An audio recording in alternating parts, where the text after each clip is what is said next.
नमस्कार दोस्तों, जैसा कि आप लोग जानते हैं ये ठोस अवस्था नाम के चैप्टर का अगला वाला वीडियो है। और इस वीडियो में हम लोग समझेंगे कि अर्धचालकों के कितने प्रकार होते हैं और वो कैसे कार्य करते हैं। अर्धचालक कैसे चालकों की भांति कार्य करते हैं और किस वजह से कार्य करते हैं। तो चलिए देखते हैं। और ये वाला वीडियो भी ठोसों के विद्युतीय गुण के अंतर्गत आता है, जो इससे पहले वाला वीडियो था। तो हम लोग देखते हैं कि कितने प्रकार के होते हैं अर्धचालक। चलिए हम लोग देखते हैं। सबसे पहला है अर्धचालकों के प्रकार में सबसे पहला प्रकार है नैज अर्धचालक, या इसी को आंतरिक अर्धचालक भी कहते हैं। तो नैज अर्धचालक या आंतरिक अर्धचालक ये क्या होता है?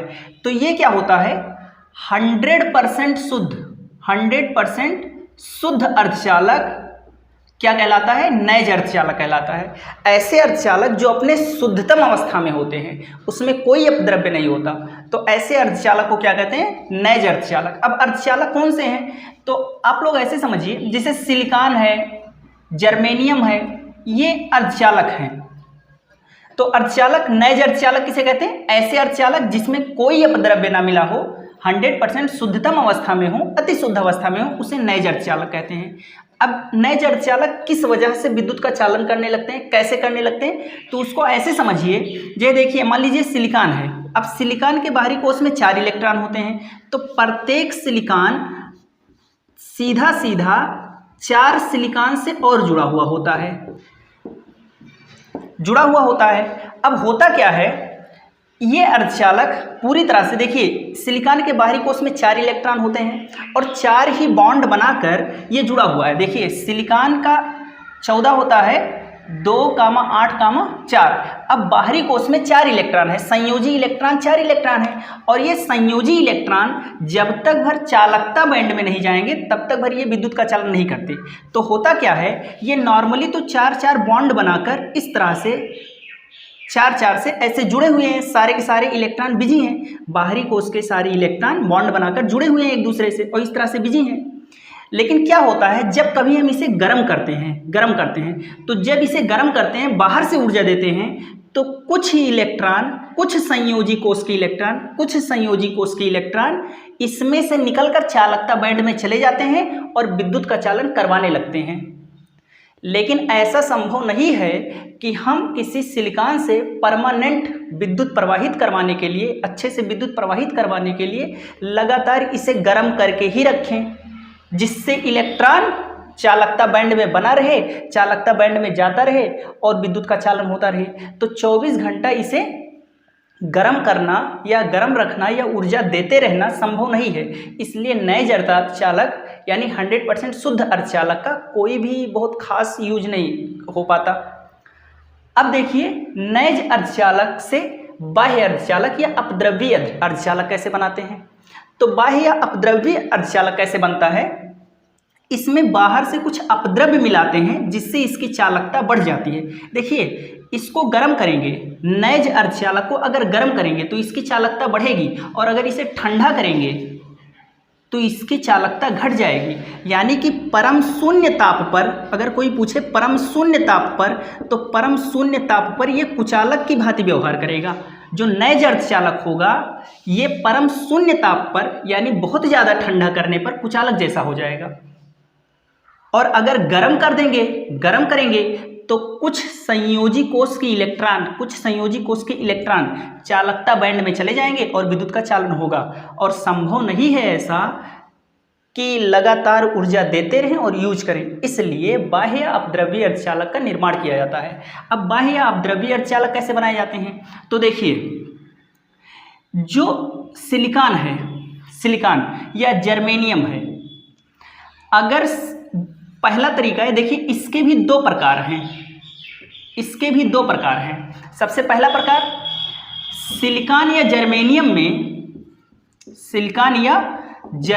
में या तो 3 संयोजकता वाला कोई पदार्थ मिक्स कर दिया जाए, या फिर 5 संयोजकता वाला कोई पदार्थ मिक्स कर दिया जाए। 2 चीजें मिक्स की जाती है। देखिए, शुद्ध अर्धचालक से अपद्रव्य अर्धचालक यानी बाह्य अर्धचालक का निर्माण करने के लिए शुद्ध अर्धचालक में या तो 3 संयोजकता वाला कोई अपद्रव्य मिश्रित किया जाता है या 5 संयोजकता वाला कोई अपद्रव्य मिश्रित किया जाता है, ताकि इनकी चालकता बढ़ जाए। ठीक है, तो कैसे करते हैं, ये काम कैसे करते हैं, तो देखिए सबसे पहले अर्धचालक, पहला प्रकार क्या होगा, अर्धचालक प्लस 5 संयोजकता वाला अपद्रव्य, अर्धचालक प्लस 3 संयोजकता का अपद्रव्य। अब अर्धचालक प्लस 5 संयोजकता का अपद्रव्य मिलाते हैं तो अर्धचालक में क्या परिवर्तन होता है, तो देखिए ध्यान से। जैसे सिलिकॉन है मान लीजिए, तो सिलिकॉन सीधा सीधा 4 लोगों से जुड़ा हुआ होता है। अर्धचालक जैसे सिलिकॉन है, अब सिलिकॉन सीधा सीधा 4 लोगों से जुड़ा हुआ होता है। अब जैसे ही इसमें कोई 5 संयोजकता वाला पदार्थ मिलाया जाता है, फॉर एग्जाम्पल जैसे 5 संयोजकता वाला एक पदार्थ मान लीजिए फास्फोरस मिला दिया गया, फास्फोरस मिला दिया गया। अब फास्फोरस की संयोजकता 5 है क्योंकि इसके बाहरी कोश में 5 इलेक्ट्रॉन है।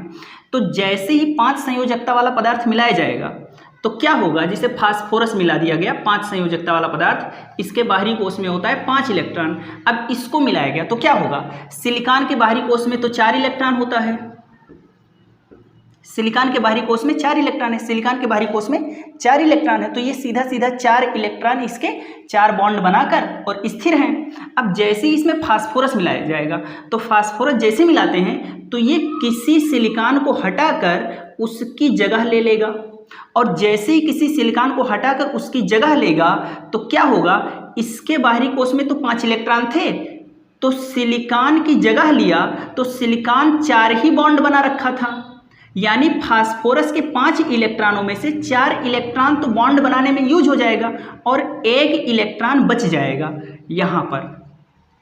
और ऐसे ही बहुत सारे, जब अर्धचालक में फास्फोरस मिलाया जाता है तो बहुत सारे फास्फोरस जाकर बहुत सारे सिलिकॉन का स्थान ले लेते हैं और प्रत्येक फास्फोरस का 1 इलेक्ट्रॉन यहाँ पर मुक्त हो जाता है, और इसी इलेक्ट्रॉन के कारण इसमें विद्युत धारा प्रवाहित होने लगती है। और ये इलेक्ट्रॉन है यानी कि निगेटिव चार्ज, इसीलिए इसको कहते हैं एन टाइप अर्धचालक।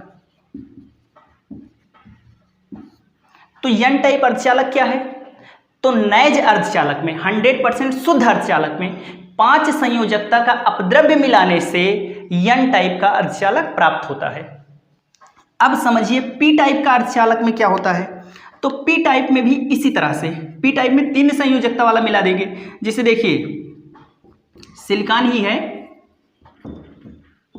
इस तरह से, अब 3 संयोजकता वाला कोई चीज़ मिला दीजिए। अब 3 संयोजकता वाला जैसे एल्यूमिनियम, फॉर एग्जांपल एल्यूमिनियम मिला दीजिए, फॉर एग्जांपल एल्यूमिनियम मिला दिए। अब एल्यूमिनियम का क्या होता है, 2, 8, 3, बाहरी कोश में 3 है। अब होगा क्या, जैसे ही एल्यूमिनियम को शुद्ध अर्धचालक में मिलाएंगे तो ये एल्यूमिनियम जाएगा और किसी सिलिकॉन की जगह पर एल्यूमिनियम आ जाएगा। अब जब एल्यूमिनियम आ गया तो एल्यूमिनियम के बाहरी कोश में तो 3 इलेक्ट्रॉन ही है, तो एल्यूमिनियम क्या करेगा, अपना 1 इलेक्ट्रॉन तो यहाँ रख दिया और इस सिलिकॉन का 1 इलेक्ट्रॉन यहाँ रखा, यानी बॉन्ड बना हुआ है। इस एल्यूमिनियम का 1 इलेक्ट्रॉन यहाँ पर है और सिलिकॉन का 1 इलेक्ट्रॉन यहाँ पर है, बॉन्ड बना हुआ है। इस एल्यूमिनियम का तीसरा वाला और सबसे आखिरी इलेक्ट्रॉन यहाँ पर है और इस सिलिकॉन का 1 इलेक्ट्रॉन यहाँ रखा है, यहाँ भी बॉन्ड बना है। लेकिन एल्यूमिनियम के पास अब कोई इलेक्ट्रॉन नहीं है जो यहाँ पर रखे, तो यहाँ पर एल्यूमिनियम ने कोई भी इलेक्ट्रॉन नहीं रखा, यहाँ पर गड्ढा ऐसे बना रहेगा, जगह बना रहेगा, स्पेस बना रहेगा, जबकि इस सिलिकॉन ने अपना इलेक्ट्रॉन रख रखा है और ये बॉन्ड बना है। अब क्या होगा, यहाँ पर गड्ढा है तो इसी गड्ढे को इसको कहते हैं कोटर, इसको क्या कहते हैं, कोटर। अब ये कोटर, जब ये कोटर यहाँ पर बना रहेगा, अब ये कोटर काम क्या करता है, देखिए जब बगल वाली इलेक्ट्रॉन देखेंगे तो क्या करेंगे, ये लोग क्या करेंगे, अपना इलेक्ट्रॉन यहाँ पर शिफ्ट कर देंगे और जैसे ही ये वाला इलेक्ट्रॉन यहाँ पर आएगा तैसे यहाँ कोटर बन जाएगा, फिर यहाँ कोटर बन जाएगा और इस कोटर में फिर ये वाला कोई और देखेगा पास वाला, फिर अपना इलेक्ट्रॉन इसमें दे देगा, फिर यहाँ कोटर आ जाएगा। ऐसे ये कोटर पूरे में चलता रहेगा और ये कोटर एक पॉजिटिव चार्ज, एक धनायन की तरह व्यवहार करता है, इसीलिए इसको कहते हैं P type, positive type, P type अर्धचालक। तो देखिए अर्धचालक दो प्रकार के होते हैं। सबसे पहला नैज अर्धचालक माने 100% शुद्ध अर्धचालक, ये विद्युत के ठीक से चालन नहीं करवाते। अब अर्धचालकों को ज़्यादा यूजफुल बनाने के लिए उसमें अपद्रव्य मिलाकर उसको ज़्यादा यूजफुल बनाया जाता है। अब अपद्रव्य दो प्रकार के मिलाए जाते हैं, या तो अर्धचालक में 5 संयोजकता वाला अपद्रव्य मिला दीजिए। तो जब अर्धचालक में 5 संयोजकता वाला अपद्रव्य मिलाएंगे तो 5 संयोजकता वाला जाएगा तो इसी को कहेंगे एन टाइप अर्धचालक, और जब 3 संयोजकता वाला अपद्रव्य मिलाएंगे तो उसे कहते हैं पी टाइप अर्धचालक। कैसे ये काम करते हैं वो आपने देख लिया।